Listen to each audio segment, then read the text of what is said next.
what impact or influence they might have had on you, and why you think they're important. Okay, I'm just gonna see.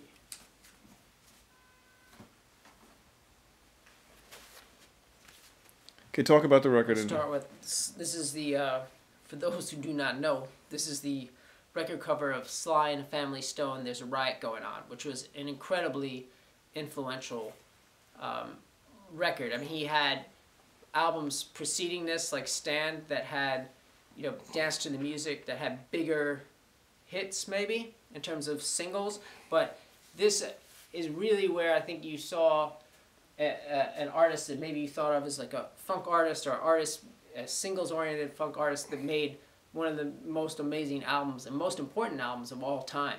It was something that it was great songwriting, it was psychedelic, it was experimental, but he still had the funk. Sly somehow was able to draw on all this, I think it was kind of like us growing up in New York City. I can only imagine maybe even more so when he grew up, when he was this young guy, this DJ in the Bay Area, and there was everything going on. So you had psychedelic music going on over in the Haight, you had East Bay, you had this funk coming from there, you had, jazz clubs. So he was somehow able to kind of just cherry pick all of that and put it together into one group and some amazing albums. Yeah, it's something about the Riot album. There's a darkness, and also it's a very. There's a darkness, and there's a heaviness of the time that's there, and it's a heavy time. You got kids getting killed at the protests at Kent State. You've got Vietnam War going on. You've got Black Panther movement. You've got the Nixon administration just fucking with the entire American black community.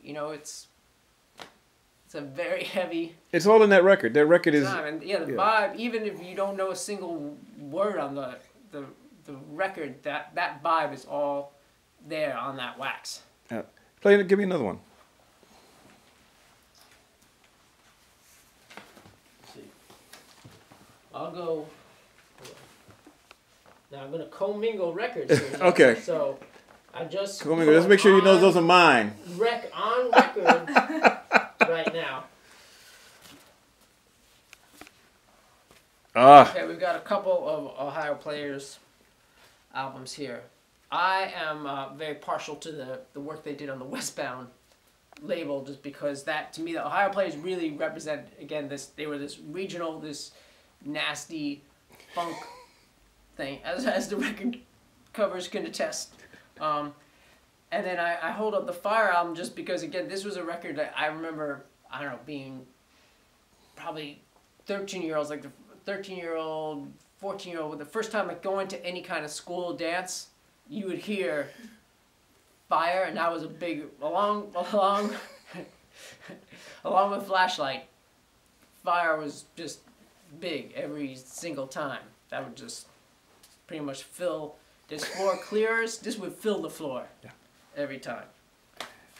But yeah, and I think Ohio Players, where they were another band like what the Parliaments, what Funkadelic were for Michigan, they kind of represented that kind of, they had this incredible musicianship, but they had this raw funk that they could lay down, they being from Ohio. Now, I know this Stevie Wonder, huge pop album, huge Motown artist, so he's not someone you would put maybe necessarily in the funk genre. But I think, to me, it's an interesting example because I wanted to talk about it, that Stevie was someone, he came from the Motown world, from this more pop aesthetic, but then he then all of a sudden put the funk, when he got the creative license to make his solo albums, and he started with Music on My Mind and went on that tear. What is it? It was like 7 albums amazing. In 6 years or something like that. And that's the ones that like a triple out, that crazy thing right there is amazing. So when he did Inner Visions, Music on My Mind,